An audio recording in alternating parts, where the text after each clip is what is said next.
This is week 1, module 1 of Business 507, and I'd like to welcome you to one of the most useful courses that you've ever taken. In fact, some people say it is the most useful because not only is it going to help you, it's going to help your client. Now, there are courses, for example, financial planning you take, like investments, and there are clients like business people who have their own businesses who don't really make investments in the stock market or in real estate. You have people who don't own insurance because they're wealthy enough. They don't need to have insurance. They self-insure. You'll have people who have other people do the taxes for them, or maybe some people who don't owe taxes because of the type of investments they're in. But in all cases, you have to be concerned about the value of your assets you own today and how they're going to be retained and how they're going to be distributed during your lifetime and at death. This course is going to help you. We're going to spend 4 weeks, yes, 4 weeks learning a bunch of rules. Then we're going to learn 4 weeks of how to get around the rules so that you can help your client either minimize their taxation, defer their taxation, in many cases, eliminate the need for taxation. So this is good for everybody. Okay, in the past, let's face it, estate planning isn't always this complicated. An example I like to give is Abraham Lincoln. He did take care of estates of his clients.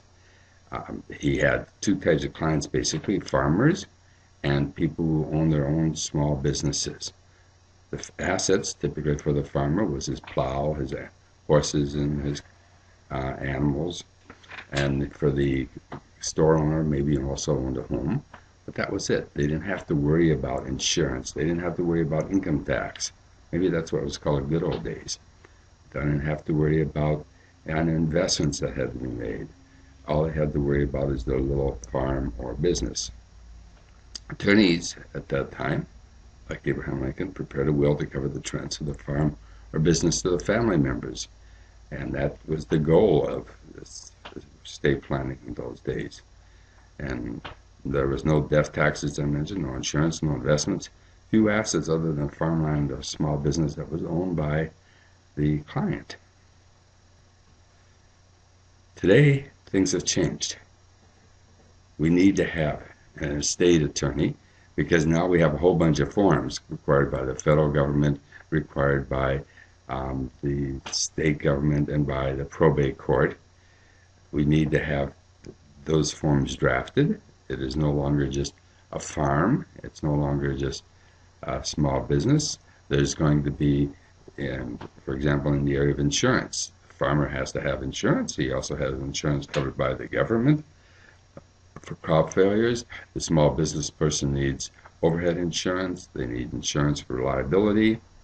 The farmer is going to be investing his proceeds as well as the small business person in such things as stocks or bonds, and many times these will be short-term money markets. We need a retirement specialist because they will have IRAs, and in many cases they'll also have retirement plans through their job or through their farm, if it's a corporation. We need tax experts to handle the taxation because now we're not only taxed by the federal court, we're also taxed by the state governments when we die. And in fact, we have, after you die, there's taxes. It's called income in respect of the decedent. So you tax from the day you're born till after you're dead. We need accountants to keep track of all the paperwork. We need bankers to take care of the various types of accounts, as well as many cases of private annuities or other types of documents that have financial benefits for the farmer or the small businessman. And finally, we need a financial planner to put this all together, because each of these experts here is only interested in their area of expertise. And that's all they are supposed to be. Remember, we have due diligence requirements.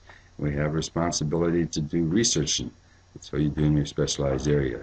The financial planner pulls all of these experts together and helps arrange for a team approach that's needed today for people. Now, the real question in many cases is the issue of fiduciaries. Typically in the classroom, I would have you raise your hand saying, How many of you say that bankers are fiduciaries? And I would say probably 80% of the class would say bankers are fiduciaries, and I would say no, and one or two students would argue with me. Um, and later in this module, or in the subsequent module in week 1, we will cover what a fiduciary is, but for this purposes, realize not everybody is a fiduciary. The fiduciaries are going to be your attorney, your CPA, your registered investment advisor if you use one, and your CFP practitioner. Non-fiduciaries are just about everybody else. That includes your insurance agents, your bankers, your registered reps, the persons who are preparing your income tax returns. These are all examples of people who are not going to be fiduciaries.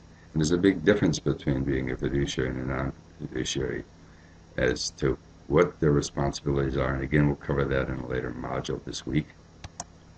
What should be the major goal of the team? Well, we'd like to have the client feel at ease with the future. That is very important. I've had cases where people have been extremely concerned, especially if they're getting a little older, as to whether or not they can afford to retire. We have the client goal for families and charities being met. A lot of times the client walks in, they have no idea what they're going to do with their assets at death. And by seeing the financial planner, that allows the client to take the time to sit down and figure out what he or she really wants to have happen with the assets, who they should go to, and when they should go to them. We want to maximize the assets of the client, make sure that they are using registered investment reps or registered reps to maximize the assets of the clients. We also want to make sure that they're protecting their clients through the use of insurance. We're concerned also that they're not spending tax money when they don't need to.